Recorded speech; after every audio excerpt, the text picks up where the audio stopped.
The thing why I'm doing this video is because in recent days, I was in communication with many of you, also many of other people who has something in common with Eurovision, also the people who don't care about Eurovision at all. And some of them are on the side of Israel, especially after those events at Eurovision. Like that was basically the main trigger for sending them SMS. So at some point it was a political vote for sure, triggered by people who hijacked Eurovision and basically threat in many eyes very anti-Semitic.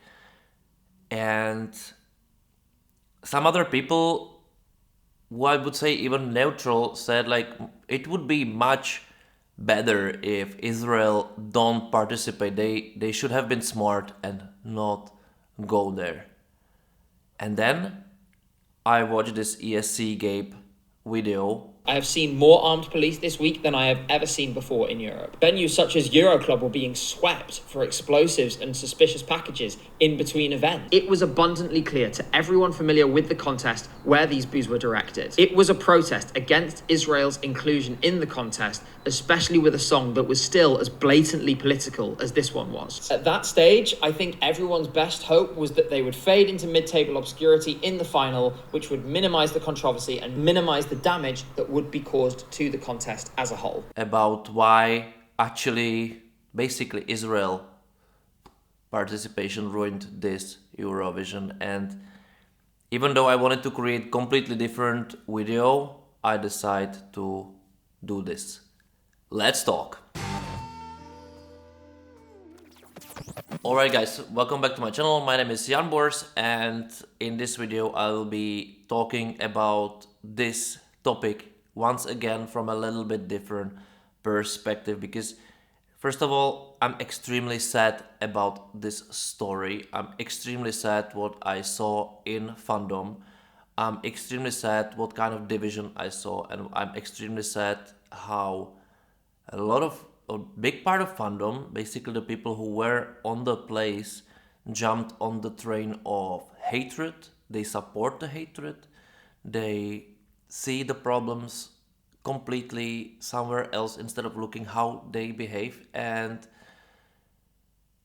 I think we all did at some point some big mistake, including EBU, us producers, and so on, that we weren't much more tough about the main principles of the show and also the reasons behind the decisions making, probably, even though this is for sure a very specific situation and I see the rise of antisemitism in Europe extremely, but I see, okay, that was probably here all the time because it's fed to us during the history, especially on this continent.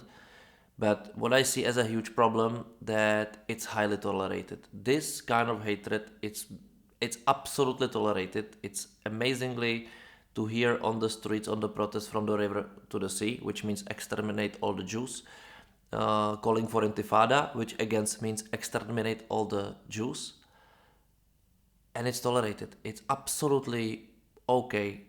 When I'm talking with people on Twitter, they have no clue about the history. They have emotional history. They use words like Nakba without knowing actually what it really was. They are using word genocide without absolutely knowing what this word means and that Israel is not committing any genocide. They are using words like terrorist state in the case of Israel, which is absolutely absurd. Also, then there are like LGBT for Free Palestine, which is like, this is absurd. It's absurd. It's absurd because, come on, you will not stand 2 seconds in there without being killed by Hamas or any other fundamentalists. It's a very different world. Even though I'm not happy that the war is there, I'm not craving for the fact that there are people dying in the war. Innocent people are dying in the war. It's crazy, but also I think still there is to be blamed Hamas, the Palestinian government in Gaza, who made this happen. And You can say the history, everybody deserves. No, no one's deserved to be baked in the oven, and no one deserves to be taken to another land, raped, mutilated, killed, and then also used as a bait for another country to negotiate.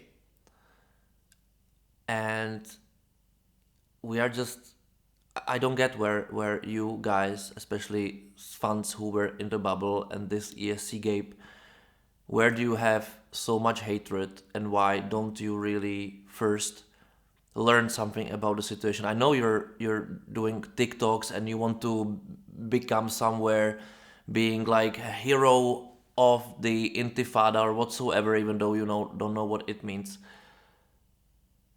But you are showing one thing, that Europe failed in education. You are showing that in Europe we failed in telling what are the principles.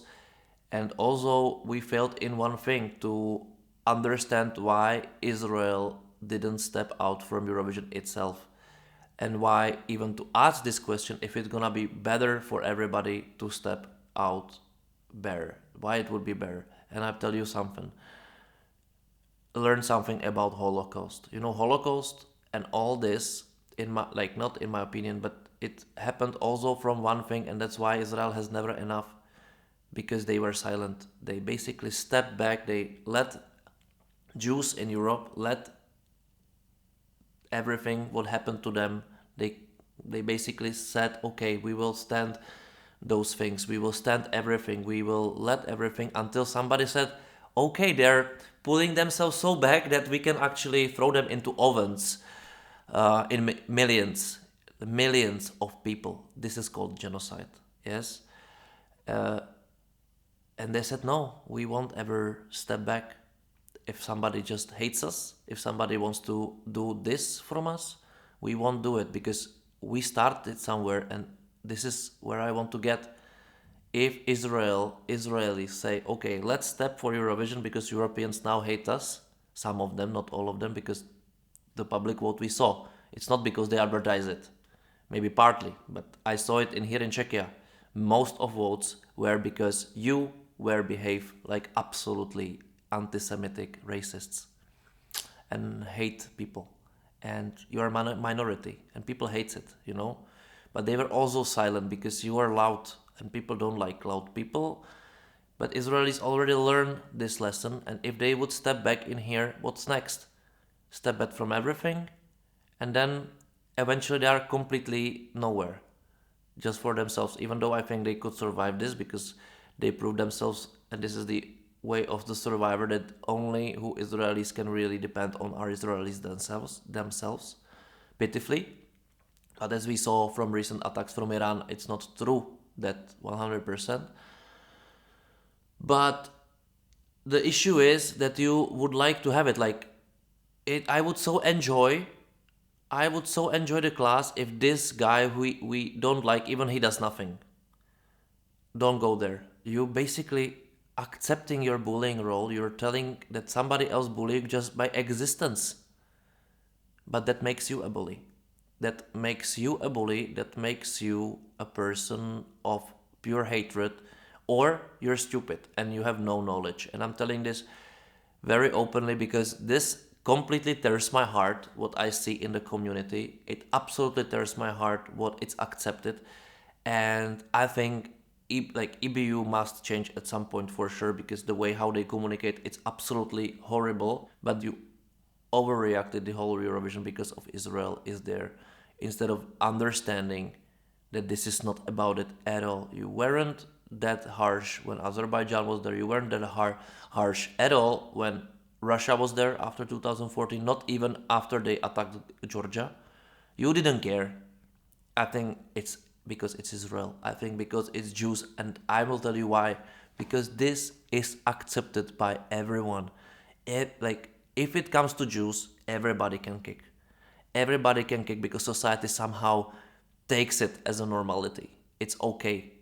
It's okay because from east to west, there are still a lot of people who hates Jews for being Jews. Just like this. I think it's simple as that. And maybe you personally don't hate Jews, but you talk like you do. You talk like you do, you act like you do, and actually it's you who should be banned from Eurovision. Because hatred no more. Like, we already had this in Europe. This is one of the reasons why Eurovision was founded, to not to have it. And you again bring it there. You just bring it there. You use the weakness that no one tells you anything. But this is exactly what we need to start to fight. We need to start to fight this kind of hatred, because you, after all, brought the division there. And, people were shooting you on phones. Come on, everybody's shooting everything. And if you feel harassed about it, you're weak. You're just simply weak, in my opinion. Because I can imagine that Israelis are also having this, like, enough of this bullying. So they are doing funny stuff. Should they be punished also for it if it was too much? Yes. I think yes, because hate or fighting this with exactly those methods, it's hatred, but you start a hatred. And you told it in the video. From the moment Israel's participation was accepted, everything wrong started. No, you started it. What happened? What happened? And they sent the song, they were forced to change the lyrics. They did it. They changed the name, they changed the lyrics. They went by the books, even maybe it felt uncomfortable for them, but they did it.